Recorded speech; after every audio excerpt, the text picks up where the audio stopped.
ایک مسئلہ بڑا اٹھایا گیا کہ حضرت بی بی فاطمہ الزہرا رضی اللہ تعالی عنہا سیدہ کونین مخدومہ کونین میرے آقا علیہ الصلوۃ والسلام کے جگر کا ٹکڑا،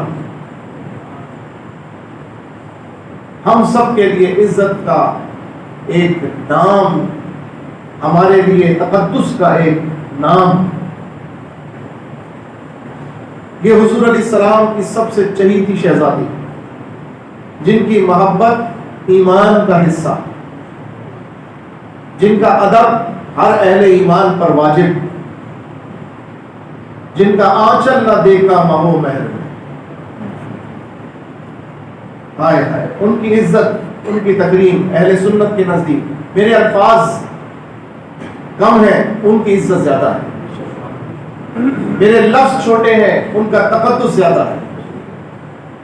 یہ وہ ہیں جن کے لیے قیامت میں اللہ تعالیٰ جب حشر برپا ہوگی تو قدرت ان کا اکرام کرے گی، اور جب وہ تشریف لائیں گی تو لوگوں سے کہا جائے گا اے لوگوں اپنی نگاہیں نیچی کرو کہ شہزادی کونین تشریف لا رہی ہے۔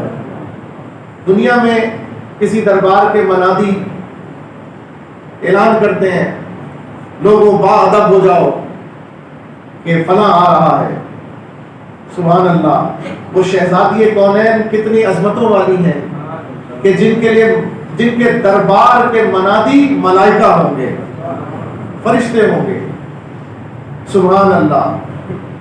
وہ شہزادی حضرت صدیق اکبر رضی اللہ تعالیٰ عنہ کے پاس تشریف لائیں، اب گمراہ کرنے کے لیے کیا گھڑا گیا سن لو، اور آ کر انہوں نے اپنے والد گرامی صلی اللہ تعالی علیہ وسلم کی وراثت میں سے حصہ، جسے باغ فدق کہا جاتا ہے، بعض لوگ فدق بھی کہتے ہیں، وہ باغ طلب کیا کہ میرے والد کا ورثہ مجھے دیا جائے۔ جناب صدیق اکبر رضی اللہ تعالیٰ عنہ نے جواباً انہیں سرکار علیہ السلام کی حدیث مبارکہ سنائی اور فرمایا کہ میں نے آپ ہی کے بابا جان محترم صلی اللہ علیہ وسلم سے سنا ہے کہ ہم انبیاء کا کوئی مال ورثہ کے طور پہ نہیں ہوتا، ہمارا ورثہ تو علم ہے، یعنی حضور کا ترکہ ہے، ہر آدمی کا ترکہ مال ہوتا ہے، اور حضور کا جو ترکہ ہے وہ امت پہ صدقہ ہے، یعنی حضور علیہ السلام کا جو ذاتی جو کچھ بھی مال ہے وہ پوری امت کے لیے، صرف گھر والوں کے لیے نہیں ہے، گھر والوں کو بھی حصہ ملے گا مگر سب کی طرح ملے گا، پوری امت میں۔ جب یہ حدیث سنا دی جناب سیدہ رضی اللہ تعالی عنہا، آپ کو ذرا سی تکلیف سی محسوس ہوئی، اور آپ اس تکلیف کے اثر سے گویا غمگین ہو کر واپس تشریف لے آئے۔ اچھا، یہ ایک فطری بات ہے، جناب سیدہ مخدومہ کونین ہے، لیکن یہ وہی سیدہ ہیں جن کے ہاتھ چکی پیستے پیستے زخمی ہو گئے، یہ وہی سیدہ ہیں کہ جن کے لیے مولا علی نے ان کی تکلیف کو دیکھ کر ایک دفعہ کچھ غلام حضور علیہ السلام کے پاس غنیمت کے طور پر آئے، تو جناب مولا علی نے کہا جائیے آپ بابا جان سے، حضور علیہ السلام سے، اپنے بابا جان سے آپ کوئی کنیز، کوئی خادم مانگ لیں تاکہ گھر کے کاموں میں آپ کے لیے آسانی پیدا ہو۔ تو جب آپ تشریف لے کر گئیں تو واپس خالی ہاتھ آئیں۔ حضرت مولا علی نے کہا کیا ہوا، سرکار تو کسی کو نہ کرتے ہی نہیں، ہم تو بڑے مان سے پڑھتے ہیں نا کہ ایک لفظ نہیں ہے جو تیرے دفتر میں نہیں ہے، ایک لفظ نہیں جو تیرے دفتر میں نہیں ہے۔ اور قرآن نے بھی تو محبوب کی شان بیان کی ہے، وَأَمَّا السَّائِلَ فَلَا تَنْهَرْ، محبوب جب تم سے کوئی سوال کرے تو اس کو منع نہ کرنا۔ تو جناب سیدہ نے سوال کیا اور نہ ملا، مولا علی نے پوچھا تو آپ نے فرمایا میرے والد جان، والد گرامی صلی اللہ علیہ وسلم، حضور ختم مرتبت نے مجھے اس سے زیادہ ایک بہترین تحفہ عطا فرمایا. فرمایا یہ تو دنیاوی خدام ہے، میں تمہیں اس سے بہتر ایک چیز عطا کرتا ہوں جو تمہارے بڑے فائدے کے لیے ہے، اور وہ ہے تسبیح مبارک. کون سی تسبیح؟ سبحان اللہ، الحمدللہ، اللہ اکبر. فرمایا ہر نماز کے بعد 33 مرتبہ سبحان اللہ، 33 مرتبہ الحمدللہ، اور ایک روایت میں 33 مرتبہ، ایک روایت میں 34 مرتبہ الفاظ ہے کہ یہ پڑھ لیا کرو. تو یہ اس سے زیادہ تمہارے لیے فائدہ مند چیز ہے. سبحان اللہ. یہ تو وہ گھرانہ ہے جس کیا سرکار علیہ السلام نے اپنی شہزادی جن کے اتنے فضائل بیان کیے ان کے ہاتھوں کو نہیں ملاحظہ کیا ہوگا، ان کی کیفیت کو نہیں دیکھا ہوگا. لیکن میرے آقا علیہ السلام نے دنیا کی راحت پر آخرت کی آسائش کو ترجیح دی ہے. سرکار علیہ السلام نے دنیا کی تکلیف پر آخرت کی آسائش کو اس تکلیف کو برداشت کرنا گوارا کر لیا، لیکن دنیا میں راحتوں کو قبول نہیں فرمایا. حضور علیہ السلام نے اس پر صبر کیا اور صبر کی تلقین فرمائی. اور یہ بہترین اعلیٰ مثال ہے کہ پہلے اپنے گھرانے کو بھی صبر کے اوپر راضی کیا اور صبر کا ہی درس دیا. جناب سیدہ کی زندگی صابرین کے لیے بھی ایک مثال ہے، جو محنت کرتے ہیں ان کے لیے بھی ایک نمونہ ہے، اور جو حضور سے محبت کرتے ہیں ان کے لیے بھی ایک نمونہ ہے. اب میں کس کی بات کروں، وقت مجھے اجازت نہیں دیتا. یہ سب گوہر نایاب ہیں، ایک سے بڑھ کر ایک. جناب سیدہ چلی گئی، بات مکمل کر لیتا ہوں. وہ مسئلہ پیدا ہو گیا لوگوں میں کہ جناب اب ہنگامہ برپا ہو گیا. حضرت ابوبکر صدیق نے حضرت سیدہ کا حق مار لیا. معاذ اللہ، معاذ اللہ. اب سارا جھگڑا اسی پہ کھڑا ہو گیا. آج بھی اہل تشیع کے مذہب کی سب سے بڑی جو بنیاد ہے نا، وہ یہ واقعہ فدق ہے. یہ واقعہ ہے. وہ کہتے ہیں حضرت ابوبکر صدیق نے اہل بیت کا حق مارا. معاذ اللہ. نہیں جناب، ہم اہل سنت یہ بتاتے ہیں، ہمارا موقف ہے اور یہی عقیدہ درست ہے کہ حضرت سیدہ اپنی محبت میں تشریف لائی تھی، بالکل درست حق و ثواب کے ساتھ تھی. لیکن جب ان کے علم میں حضرت صدیق اکبر رضی اللہ تعالی عنہ نے مسئلے کی وضاحت کی، ایک قلبی طور پر دکھ ہونا اور بات ہے، کسی چیز کی توقع ہو اور وہ چیز نہ ملے تو ایک فطری طور پر، بشری طور پر کبیدگی پیدا ہونا، یہ فطرت کے تقاضے ہیں. اس پہ کوئی برائی نہیں، کوئی عیب نہیں. لیکن اس کا یہ مطلب نہیں کہ وہ حضرت صدیق اکبر سے ناراض ہو گئی اور وہ حضرت صدیق اکبر کی دشمن بن گئی معاذ اللہ، یا انہیں دشمن سمجھنے لگی. نہیں، ہرگز نہیں. ایک فطری رنج جو ہے، کیونکہ گھر کے حالات ایسے تھے، گھر کے مسائل ایسے تھے، توقع تھی کہ کچھ ملے گا، اور جیسے سب کو ملتا ہے، باپ کے وصال کے بعد ترکہ سب کو ملتا ہے، ہمیں بھی ملے گا، یہ توقع تھی. لیکن جب شریعت کا مسئلہ، آپ ہی کے بابا جان کا فرمان جب سن لیا، سر تسلیم خم کر دیا، فاطمہ الزہرا سے بڑھ کر اسلام کو قبول کرنے والا کون ہوگا؟ جناب سیدہ سے بڑھ کر شریعت کا حکم ماننے والا کون ہوگا؟ اور جناب سیدہ سے بڑھ کر حضور کے فرمان کی تعظیم کرنے والا کون ہوگا؟ جب بات آ گئی سرکار کی، جب آگے سرکار کا فرمان سن لیا، تو اب صدیق اکبر کہاں رہے بیچ میں؟ اب تو بات سرکار کی ہے. تو اگر کوئی یہ کہتا ہے کہ صدیق اکبر سے ناراض ہو کر آئی، تو اس کا مطلب ہے وہ یہ کہہ رہا ہے کہ وہ حضور سے ناراض ہو گئی معاذ اللہ. نہیں جناب، کیا جناب سیدہ حضور کا فرمان سن کر ناراض ہو سکتی ہیں؟ نہیں ہو سکتی کبھی بھی. اگر ناراض ہو تو پھر جنت کی خواتین کی سردار کیسے بنے گی؟ جو سرکار سے ناراض ہو وہ کیا جنت میں جائے گا؟ استغفر اللہ، استغفر اللہ. نہیں جناب، انہوں نے سر تسلیم خم کر دیا، انہوں نے سر تسلیم خم کر دیا اور واپس لوٹ گئی، تشریف لے گئی، اور کچھ ہی مہینوں کے بعد آپ کا وصال ہو گیا. عزیزان محترم، یہ تھا وہ پوری صورتحال جس پر آج ایک مذہب کی بنیاد رکھ دی گئی. اور آج جب ایام محرم آتے ہیں تو ایک طوفان بدتمیزی پورے عالم اسلام کے اندر کھڑا ہو جاتا ہے. اور جگہ جگہ ان کے عبادت خانوں سے اور ان کی مجالس سے اہل سنت کے اکابرین کی توہین کی جاتی ہے. اکابرین اور بالخصوص جناب صدیق اکبر، جناب عمر فاروق اعظم، جناب سیدنا عثمان غنی اور حضرت سیدہ عائشہ الصدیقہ رضی اللہ تعالی عنہا، ان کے بارے میں حد سے زیادہ بکواس کی جاتی ہے، حد سے زیادہ توہین آمیز. اور پھر جناب سیدنا ابو سفیان و جناب سیدنا امیر معاویہ رضی اللہ تعالی عنہما کے بارے میں گھٹیا زبان استعمال کی جاتی ہے. نہیں، یہ اسلام کا شعار نہیں ہے. یہ تو ہمارے وہ چمکتے دمکتے ستارے ہیں جن کے کندھوں پر اللہ تعالیٰ نے اپنے محبوب کے اس عظیم مقصد بعثت کا وہ بار عظیم رکھا، ان کے سروں پر وہ تاج رکھا کہ جنہوں نے الحمدللہ ایک عالم کو مسخر کیا، اور جنہوں نے اپنی ذات سے، اپنے کردار سے، اپنی تعلیمات سے اور اپنی صلاحیتوں سے امت کی رہنمائی کا فریضہ انجام دیا. یہ وہ لوگ تھے. اور آج لوگ بکواس کرتے ہیں ان کے بارے میں. تو بکواس کرنے والوں کی زبانیں تو کبھی بند نہیں ہوئی. کوئی راضی ہوا ہے دنیا میں سب سے؟ کیا یہ بتاؤ دنیا میں سب اللہ کی ذات پہ راضی ہیں، متفق ہے؟ نہیں ہے. جب خالق کے اوپر ہی راضی نہیں تو مخلوق پہ کیسے راضی ہو؟ جب خالق پر ہی راضی نہیں تو مخلوق پہ کیسے راضی ہو؟